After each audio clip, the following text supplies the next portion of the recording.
Hello everyone, I am Mrs. Roy from Shri Guru Tegh Bahadur Senior Secondary School. In a previous video, we had discussed about basic accounting terms like entity, transaction, assets, liabilities. Assets tak we have completed. Today we are going to start about the liabilities. What is the meaning of liabilities? We know about that assets, जिसमें मैंने आपको बताया था assets होते हैं current assets और आपके fix asset, tangible और intangible assets. Today we are going to start about the liabilities. What is the meaning of liability? Liability हम अगर देखा जाए तो हम वर्ड से ही समझ लेते हैं. What is the meaning of liability? The meaning of liability is giving to someone, यानी जो हमारी पेमेंट है वो किसी को देना. Liabilities are the obligations which an individual और business need to pay in future. It is amount which is to be paid by the business, like payment of the amount of borrowed, payment of the supplier of the goods and material. Liability एक तरीके से हमारा एक obligation है जिसमें एक individual और business जिसको फ्यूचर में उसकी पेमेंट करनी ही पड़ती है. ये एक अमाउंट है जो बिजनेस के द्वारा पेड किया जाता है. लेकिन अगर हमने किसी से उधार लिया है, किसी से भी उधार लिया है तो उसकी पेमेंट करना. अगर हम किसी से उधार लेते हैं तो उसकी पेमेंट करते हैं, वो हमारी लाइबिलिटीज़ हो जाती है कि नहीं हो जाती है? तो वही चीज़ हमारी कहलाती है लाइबिलिटीज़. ये बिजनेस जो होता है, like you can say the liabilities are the debts. ये डेप्ट होती हैं.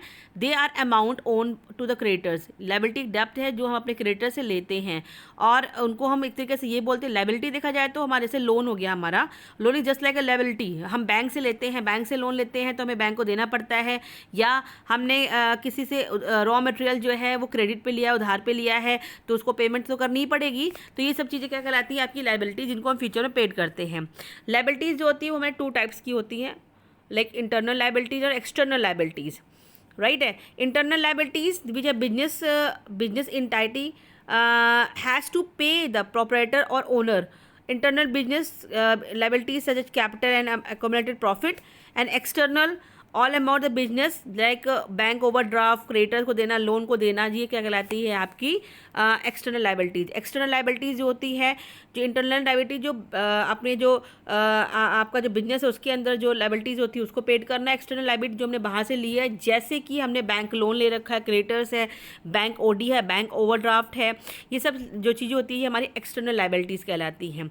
Liabilities the types of liabilities with long term liabilities जिसे हम नॉन करंट लाइबिलिटीज भी कहते हैं, शॉर्ट टर्म लाइबिलिटीज जिन्हें हम करंट लाइबिलिटीज भी कहते हैं. Long term liabilities are those obligation which a business need to pay after period of 1 year. 1 साल के बाद दे सकते हैं, 1 साल 2 साल के बाद हम देते हैं. वो कहलाती है हमारी आपकी कौन सी लाइबिलिटीज रहती है? Long term liabilities. बैंक से लोन लिया है उसको देना है, long term liabilities. Short term liabilities which need to pay within the period of 1 year. 1 साल के अंदर देनी है. क्रेडिटर्स हो गए हैं, ठीक है, रॉ मटेरियल से जो हमने क्रेडिट में खरीदा था वो देना है. सारी लॉन्ग, ये क्या कहलाती है? आपकी शॉर्ट टर्म लाइबिलिटीज कहलाती है. क्या कहलाती है? आपकी short term liabilities. Capital next आता है आपका capital. Capital, the meaning of capital, the amount invested by the businessman for their business is called as a capital. Capital वो अमाउंट है जो एक बिजनेसमैन, प्रोपराइटर अपने बिजनेस में इन्वेस्ट करता है. वो क्या कहलाता है? आपकी कैपिटल. वो क्या कहलाएगा? आपकी कैपिटल. उसे हम क्या कहते हैं? कैपिटल. नेक्स्ट है हमारा, नेक्स्ट है sales, revenue, expenses, expenditure. Sales, total revenue generated to the business by selling their goods and services in the market is known as sales. Sales क्या होता है? जो भी प्रोडक्ट हम बना रहे हैं उस प्रोडक्ट को सेल, बेचना, वो सेल्स ही कहलाता है. जैसे हम वर्ड से समझ रहे हैं, सेल्स मतलब सेलिंग, दैट मीन्स होता है किसी प्रोडक्ट को बेचना. अगर हम कोई कमोडिटी बना रहे हैं तो उसको हम बेच रहे हैं, सेल कर रहे हैं, तो वो सेल्स कहलाता है. उसके बदले हमें क्या मिल रहा है? कोई रेवेन्यू मिल रहा है. रेवेन्यू मीन्स होता है आपको कैश पेमेंट भी मिल सकता है, क्रेडिट सेल्स भी होता है. हम उधार में भी बेचते हैं सामान, लेकिन उधार में भी अगर किसी प्रोडक्ट को सेल करते हैं तो हमें पता है आज नहीं तो कल वो हमें मिल जाएगा. ठीक है. तो total revenue is equals to total sales is equals to cash plus credit sales, जो भी चीज़ हम बेच रहे हैं. What is the meaning of revenue? Revenue का मतलब क्या होता है? Revenue is a total income of a business generated from different activities performed by them. It includes sales of goods and services, other incomes like commission, interest, dividend, royalties, rent receipts also. Revenue, what is the meaning of revenue? Revenue means is that total income होती है business जो generate करता है different activity part से activities करता है. Like हो गया अपने सामान को बेचना, sales of goods, services provide करना, या कोई अदर इनकम लाइक कमीशन हो गया, इंटरेस्ट हो गया, डिविडेंड हो गया, या रेंट रिसीव हुआ है, वो क्या कहलाता है? रेवेन्यू. यानी रेवेन्यू में अगर देखा जाए तो ये सारी एक्टिविटी को लिया जाता है, सब कुछ, खाली सेल से ही नहीं, अदर एक्टिविटीज़ जो बिजनेस ऑपरेशन में है, बिजनेस जनरेट करती है, उससे अगर कोई एक्टिविटीज से हमारी इनकम हो रही है, वो हमारी क्या कहलाएगी, रेवेन्यू कहलाएगी। क्या कहलाएगी, हमारी रेवेन्यू। नेक्स्ट है expenses. Expenses is the cost, देखा जाए तो payment made by the business for earning profit is called expenses. देखा, जो भी हम पेमेंट करते हैं अपने बिजनेस के लिए, प्रॉफिट को अर्न करने के लिए, वो क्या कहलाता है, आपका एक्सपेंसेस कहलाता है। क्या कहलाता है, आपका एक्सपेंसेस। इसमें कॉस्ट ऑफ गुड्स सोल्ड भी आ सकता है, amount paid for rent, commission, salary, advertisement, ये भी आ सकता है। ये क्या कहलाता है, आपका एक्सपेंसेस। एक्सपेंडिचर क्या होता है, the amount on the purchase of assets और the amount paid of decreasing the liabilities is known expenditure.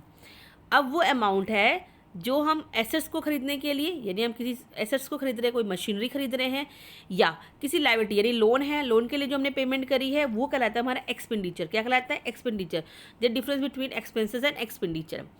Expenditure is two types, revenue expenditure and capital expenditure. Two types क्या है, revenue expenditure and capital expenditure. अब ये revenue expenditure और capital expenditure क्या है, देखिए। Revenue expenditure, expenses related to current period is called as revenue expenditure. जो current period के लिए, जो हमारे जो अकाउंटिंग ईयर के लिए जो एक्सपेंसेस होते हैं, वो कहलाता है रेवेन्यू एक्सपेंडिचर। लेकिन जो फ्यूचर के लिए करे जाते हैं, वो कहलाता है कैपिटल एक्सपेंडिचर। क्या कहलाता है, आपका कैपिटल एक्सपेंडिचर। तो this is called the revenue and capital expenditure. Capital जैसे मान लीजिए कैपिटल एक्सपेंडिचर जो बेनिफिट मतलब एक तरीके से देखा जाए तो जो हमारे कैपिटल एक्सपेंडिचर है वो फ्यूचर के लिए करे जाते हैं। लाइक प्लांट एंड मशीनरी को खरीदना, ठीक है, हमने परचेज करा है प्लांट एंड मशीनरी को, तो वो हमारा क्या कहलाएगा, कैपिटल एक्सपेंडिचर।